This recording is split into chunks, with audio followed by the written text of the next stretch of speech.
everyone, Sue here from 1A Auto, and today on our 2015 Jeep Wrangler, I'm going to show you how to remove our inside door panel.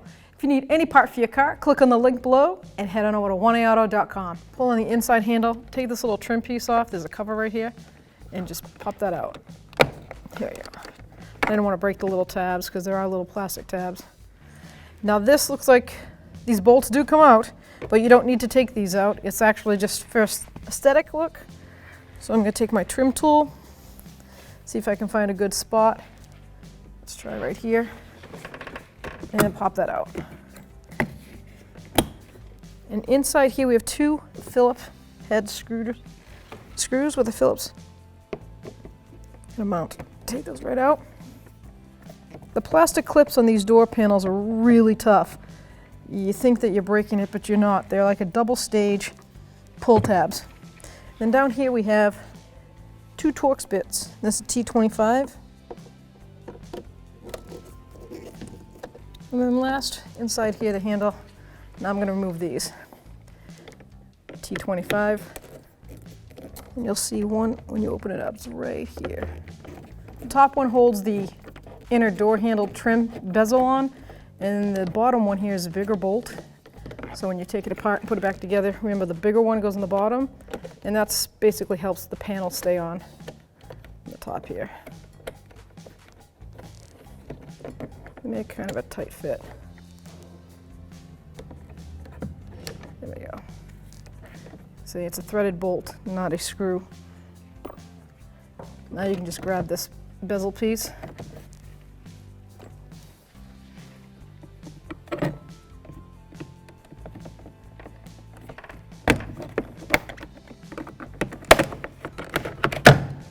Get that out of the way. Now here we go, all the way around. There are little clips holding this on. Once you get the first one, it's just a matter of pulling firmly.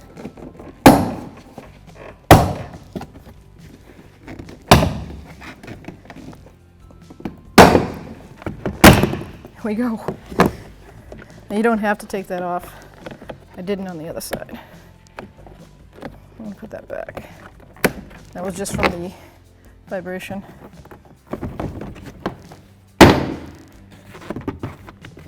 And lift up on it, and then just lift up. And now you can see all those clips. Now if you want to right now, you could just take your finger and pop off this little connector for the power lock. Now we can set our panel aside.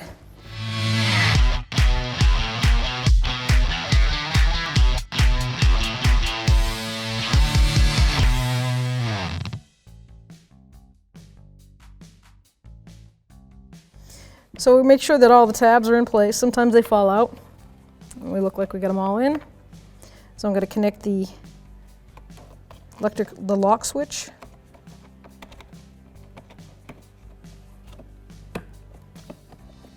And here comes the fun. So we got to get this groove right here lined up in that groove. So you're going to bring the panel out to you, your body, line that up. I like to go one side first. If you're vertically challenged like me, you just have to guess at it. So once you've got those pins lined up, you're going to just push it down like that. And then follow the trim all around. Get some aggression out.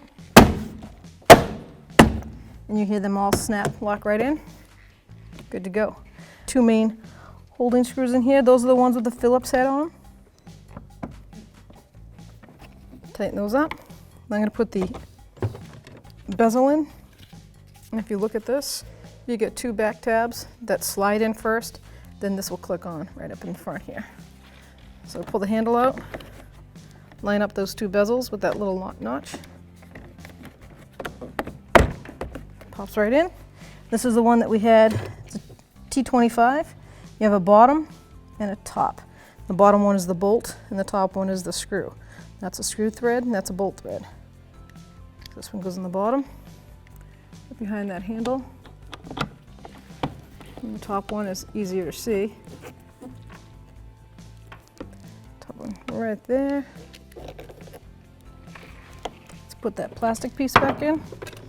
See how it's designed? It turns the corner right here on that handle. Then you have your lock clips. So I'll pull that handle out, line everything up, and just snap it right in. Now we have 2 screws down on the bottom here. That's the T25 again. Right. So one thing about these nets, they stretch. You got one there and then one right here. And last but not least, a nice little trim piece here. Line it up, make sure it looks good. You've got your push line-up pins and a little snap around the ends. That's it. Good to go. Thanks for watching. Visit 1AAuto.com for quality auto parts shipped to your door, the place for DIY auto repair. And if you enjoyed this video, please click the subscribe button.